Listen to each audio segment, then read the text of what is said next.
Uma das coisas que nos ensina o dom da ciência, o dom do Espírito Santo chamado dom de ciência, ele nos ensina a ver as coisas com os olhos de Deus, a enxergar cada coisa com a leitura que Deus tem daquilo.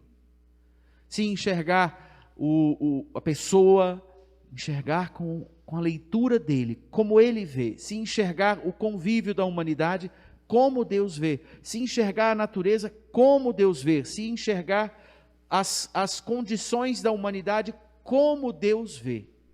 O dom da ciência, ele nos educa para ter nos olhos o olho de Deus. E por que isso?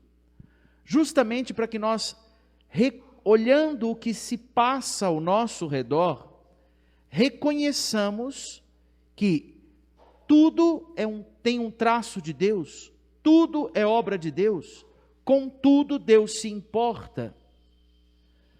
Reconheçamos que em tudo existe o fato de que Deus criou todas as coisas.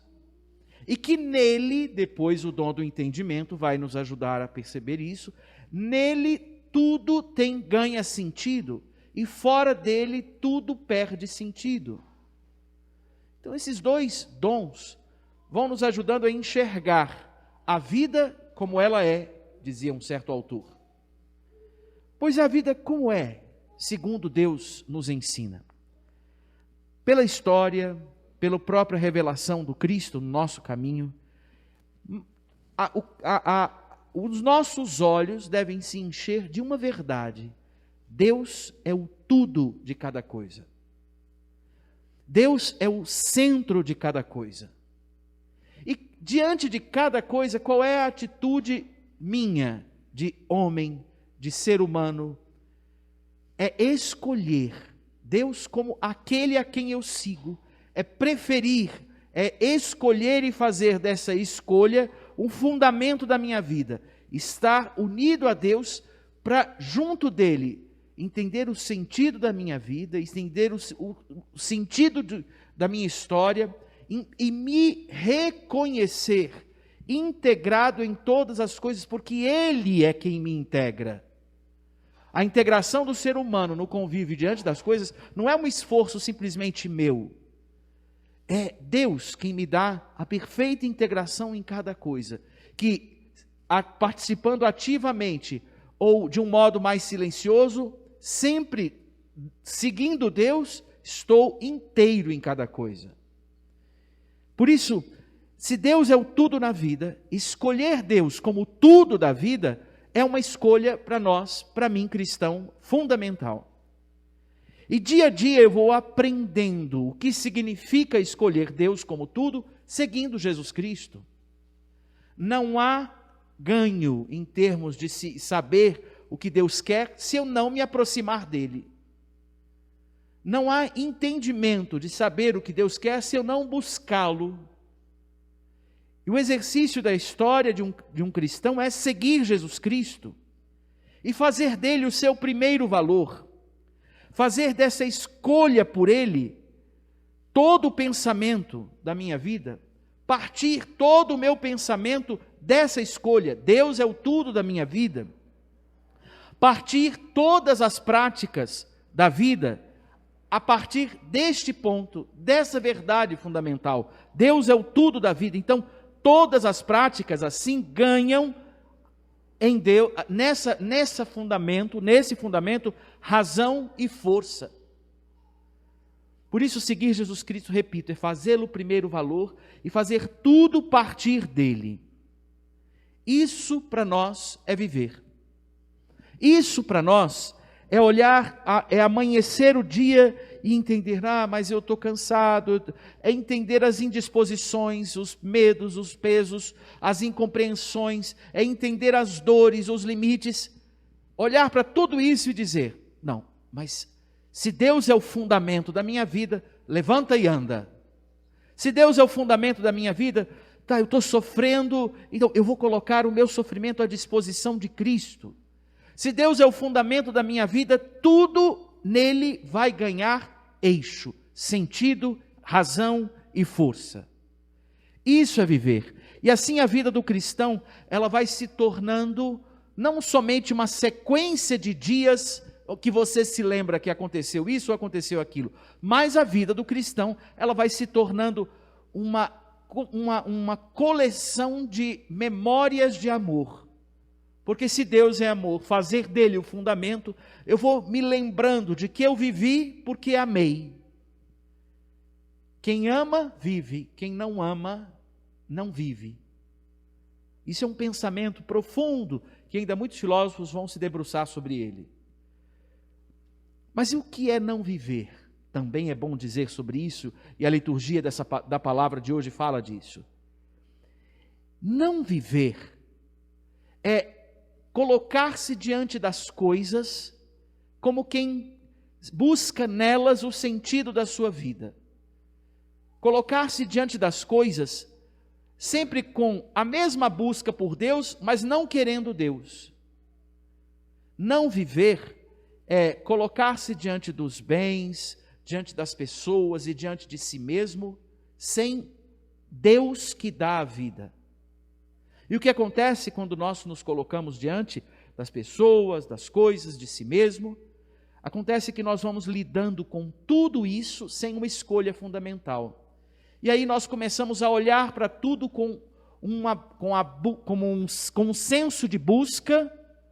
Eu estou procurando alguma coisa, eu quero uma felicidade, eu quero segurança. E aí, diante das coisas passageiras, eu vou buscando o que só Deus oferece. E por estar buscando diante das coisas passageiras, muitas vezes eu faço do que é passageiro o centro da minha vida. Quem lida com tudo o que é material, sem uma escolha por Deus, faz dos bens materiais o seu Deus. Porque está indo em busca de um Deus, não tem um Deus claro dentro de si. Lidar com os bens é um risco. Por que é um risco? Podemos ser seduzidos por falsas impressões de segurança, amor, sustento e pior. Pensar a compreensão do céu a partir desses deuses. Quem pensa a compreensão do céu a partir do acúmulo de bens, a partir de uma pessoa como centro da sua vida mais do que Deus, ou de si mesmo como centro da sua vida mais do que Deus, vai achando que o céu é o que você pode controlar ao seu redor e acumular. E aí nascem expressões: você é a razão da minha vida, meu sonho de consumo. E com essas expressões, nós vamos dizendo que Deus tem um posto na minha vida, mas não é o de Deus, é o de um colaborador VIP da minha vida. E é interessante pensar, o que acontece quando nós acumulamos bens, coisas, quando nós fazemos de outros o centro da nossa vida, mais do que fazer de Deus o centro? A uma dada hora nós experimentamos uma coisa dura chamada desilusão. Caem as desilusões. E eu não sei se vocês já experimentaram a desilusão, decepção. É uma experiência dolorida, porque a decepção, a ilusão, foi a construção de eu construí algo, propus ao outro que ele não se propôs em ser. E quando eu vou buscar nele o que ele não se propôs, ele diz: eu não quis ser isso. Aí foi você quem criou. Quando nós confiamos em outras fontes, em outros deuses que passam, e nenhum deles oferece o que só Deus dá, nós vamos experimentando o que não é viver. E dói a desilusão. Decepção é uma coisa que incomoda, fere. Padre, mas entre o que é viver, que é fazer uma escolha fundamental por Deus, e integrar-se a Ele e em tudo a partir dEle, e o que é não viver, que é buscar Deus em outras coisas, em bens, em pessoas, em mim mesmo, como é que eu lido com isso na minha vida? Como não me enganar? Como não me perder? Como não me confundir? Indo à missa. Simples assim, padre? Eu vou guardar, dizem que os santos têm decisões práticas, diretas e simples, né? São José Sanches del Rio, quando aprendeu da mãe o catecismo, dos pais o catecismo, e cresceu, fez primeira comunhão, crisma, proibiram no país dele a vivência da religião. Transformaram os templos em lugares em postos da causa sem Deus daquele governo mexicano à época. E ele disse assim: já entendi então como eu vou para o céu. Nunca foi tão fácil ir para o céu, basta morrer. Você imagina uma mãe ouvindo isso de um filho? Eu acho que é mais fácil eu dizer, então basta ir à missa. Ir à missa, o que é para mim, considerando o que é viver e o que não viver? Ir à missa é ir a uma fonte da presença de Deus. Ir à missa é ir a um espaço e um tempo de convívio com Deus. Ir à missa é ir aonde a bondade do Senhor me conduz. E onde a sabedoria, onde Ele forja o meu coração com sabedoria e me dá sabedoria. Tudo isso acontece aqui. No sair de casa, assentar-se num banco, acompanhar o mistério da paixão, morte e ressurreição do Senhor, que é um mistério que alcança o tempo e o espaço, que se atualiza aqui. Isso para nós é não se perder. Já repararam que normalmente a gente perde o rumo da vida de cristão, da vida de fé, quando normalmente nós vamos esquecendo as práticas de piedade da nossa história?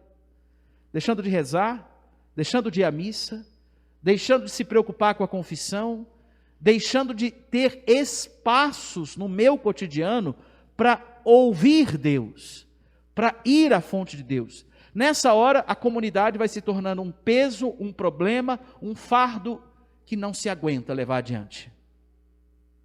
E aí a culpa é ou do padre, ou a culpa é do coordenador, ou a culpa é de quem quer que seja, mas não sou eu.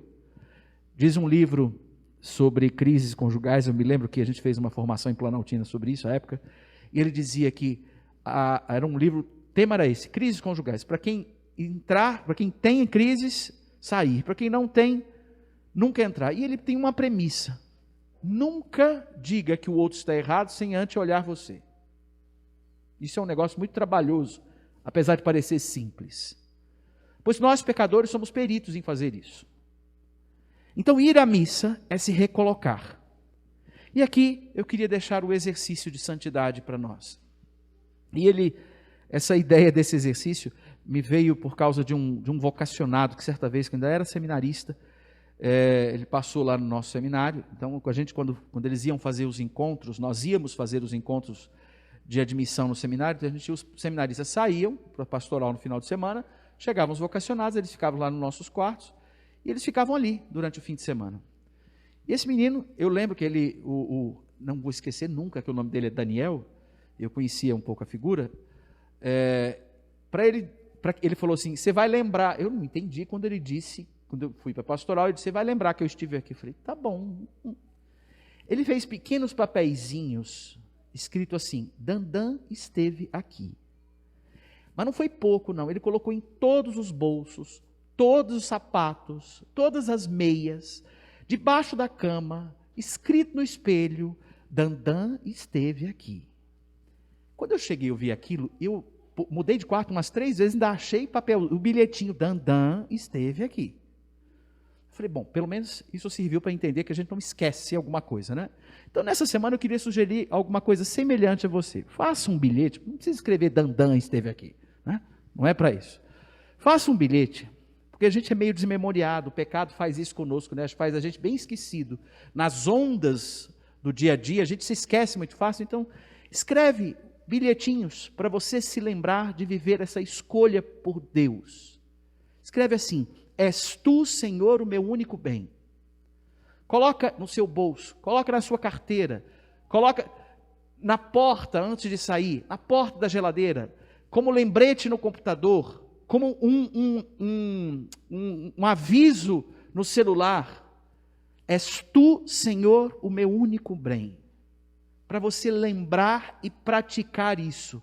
Se viver é fazer dessa consciência a primeira consciência de mim, é fazer de Deus o primeiro valor, a partir do qual todo pensamento e toda prática ganha razão e força, ganha fundamento. Então, coloque essa ideia para você não se perder em vários postos do seu dia, para não esquecer que és tu, Senhor, o meu único bem. Melhor lembrar disso que lembrar que Dandan esteve aqui, né? Mais fácil e mais direto. Vê que nunca mais eu esqueci. Se você fizer bem feito e bem construído, você nunca mais vai esquecer que és tu, Senhor, o meu único bem. E vocês vão vendo, eu vou dizer uma coisa com muita simplicidade, que à medida que passa o tempo, essa frase, que é um trecho de um salmo, Salmo 16, ela vai ganhando mais sentido na nossa vida, na medida em que a vida vai sendo lida a partir dessa verdade que nós temos como fundamento para a nossa história, que nos faz viver. Que Deus nos ajude. Amém.